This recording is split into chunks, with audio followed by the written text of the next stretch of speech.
Hello everyone and welcome to PhD Studios.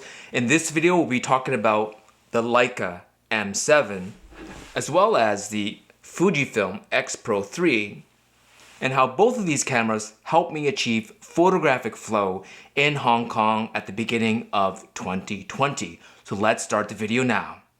Actually, before we begin the video, I'd like to thank KEH for sponsoring this video.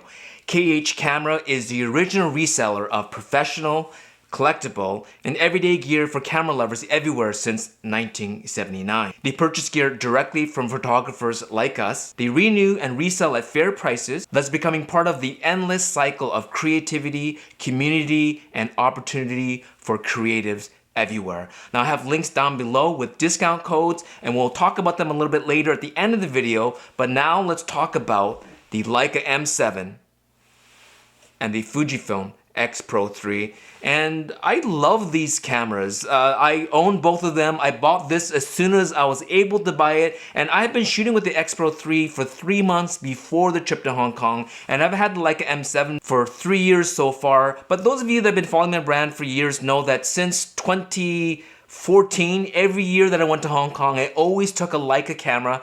Leica would always send me something to take with me to Hong Kong, and I've shot with the MA, the MP, and the M7 for many years. And so I'm very familiar with both of these ecosystems, and being familiar with camera gear is very important to achieve photographic flow. Now, what is photographic flow? Let me get my notes. Well, first of all, flow is not necessarily a photographic thing. It was coined in the 1970s by a sports psychologist. Flow is basically a highly focused mental state conducive to productivity. And I'll just read a quote here. I'll leave the entire article linked down below, but it basically says flow, or also they can call it like being in the zone, which is often used in sports. Flow is a special psychological state of total absorption in a task. When in flow, athletes or photographers are fully focused on what they're doing, and this heightened attention is associated with a number of positive factors.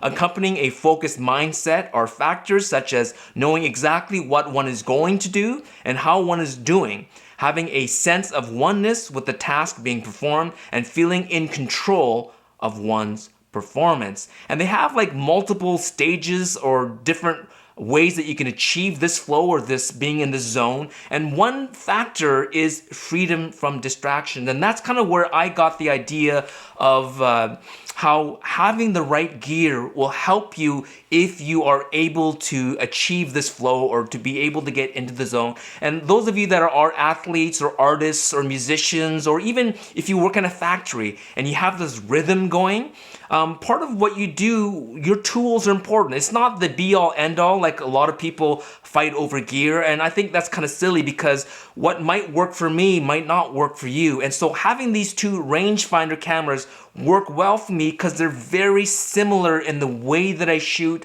both in a physical and a ergonomic way, but as well as kind of my mental state of using a rangefinder. So why do I like using rangefinders? Well, one reason is because with optical viewfinder rangefinders, you actually get to see the moment of exposure, and that's something that is not possible with most DSLRs and SLRs. There are unique fixed pellicle mirror SLRs and DSLRs that the mirror doesn't flip up, but in general, most mirrorless cameras, most SLRs and DSLRs, when you take a photo, when you actually take the photo, it blanks out for that second. But with rangefinders, it doesn't. You're constantly watching through the viewfinder and you get the moment exposure. And that's probably why a lot of digital camera photographers chimp a lot, because the moment that you're taking the picture, you don't know if you actually got it or not. Where with rangefinders, you know, back in the film days as well as in the digital days. And as well, you get to see outside the frame line. So as things enter, before they enter, you can see it entering. Now I have the 28 Summicron, which isn't the best for that, but I also shoot with a 40mm Summicron,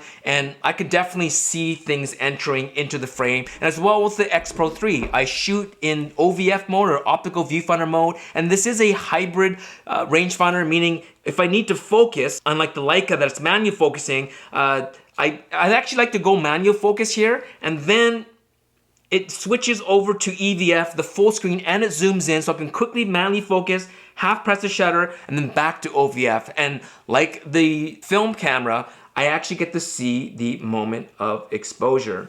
Now, in terms of similarities, there are actually quite a few similarities between the Leica and the Fujifilm that I really like, that help me to get into the zone and not really think so much about my gear. First thing is the Leica M7. Unlike the M6, this actually has an on and off switch. And so when you are on, which is you pull it, you can, there you go, and take a picture, right? You turn it off, which is you push. It turns it off, but as well it locks the shutter. And the Fujifilm X-Pro3 works exactly the same. Pull to turn on, right? So take a picture and you push, it turns off. It doesn't lock the shutter, but it turns off. So push, pull, so pull to turn on, push to turn off. The same between these two cameras. Another thing is the backs. If you notice the back of the X-Pro3, you can't chimp unless you pull the screen down.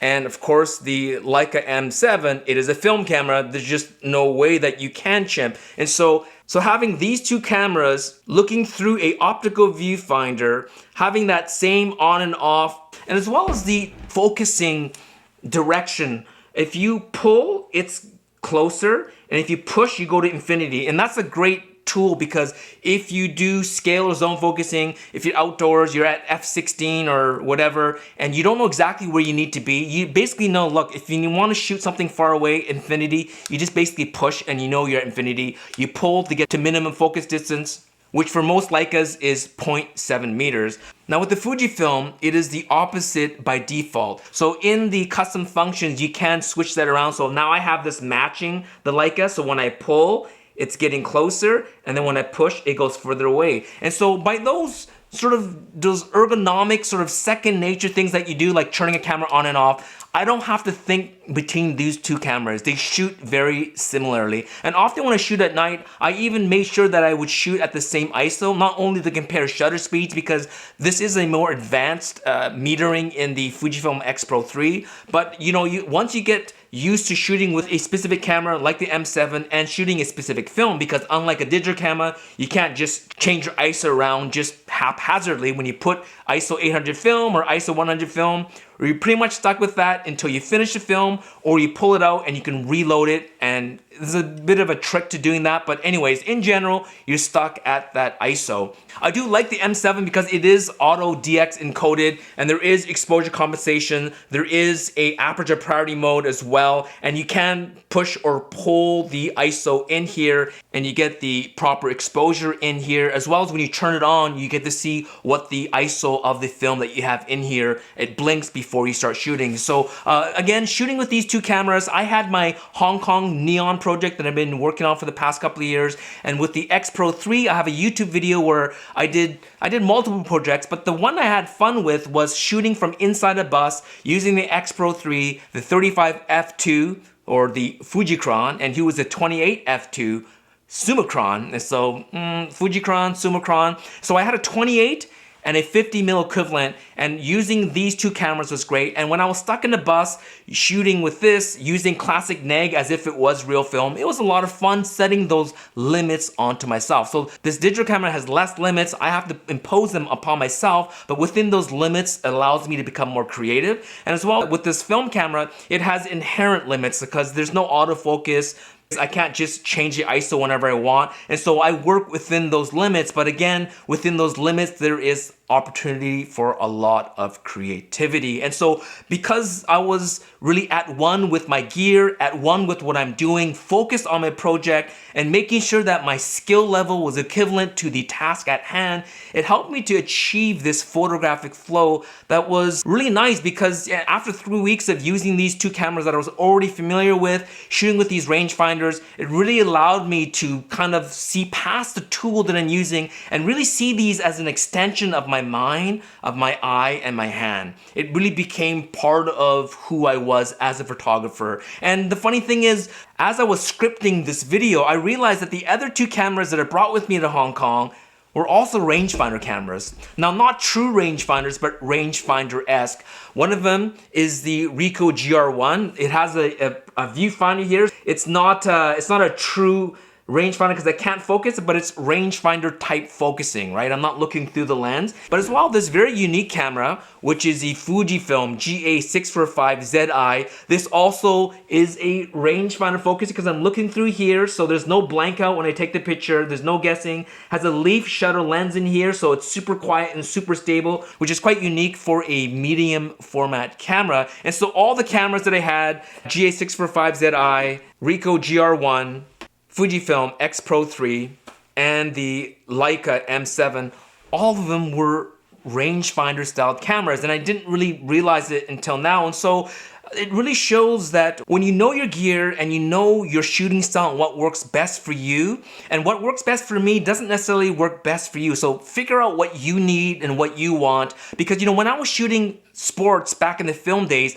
I had Minolta 9XI and Minolta 7, a 300 f2.8, a 80 to 200 2.8, and during that time, you know, SLRs were the way to go, and these big monster lenses. I was also in the zone with that type of camera where I knew where to stand. I could read the plays on the field, as well as I was very at one with the gear. So I knew how the cameras would focus. I knew its strengths. I knew its weaknesses. I would make sure I was positioned where I needed to be to get the shot. And so at that time, my photographic flow, I was in the zone with SLRs. And now with the type of photos that I take currently, I am more at one with rangefinder cameras. And so choosing the right gear for the right projects is part of a journey that I think a lot of us photographers go through. But just so you know, just because you want a rangefinder to work for you, it doesn't mean necessarily it will. And so that fun, as well as that stress of buying and selling gear and then having a camera, trying to make it work for you, and it just doesn't seem to work,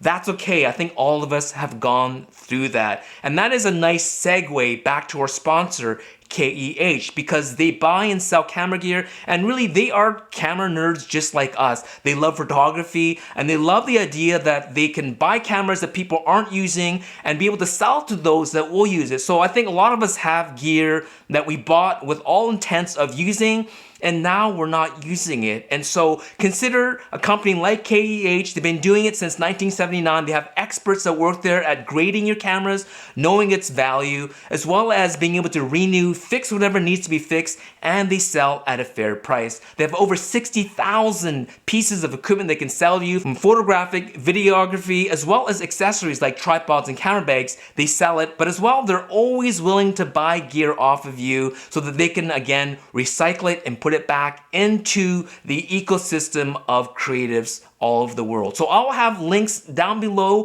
where you can get 5% more for your trade-in gear, as well as 5% off when you buy anything from KEH if you use the codes down there below. So thank you so much, KEH Camera, for sponsoring this.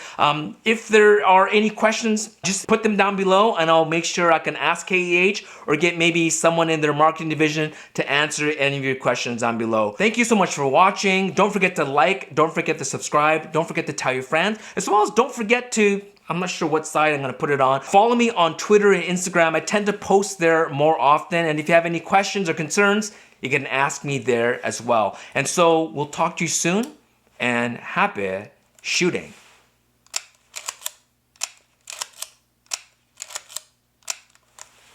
Peace.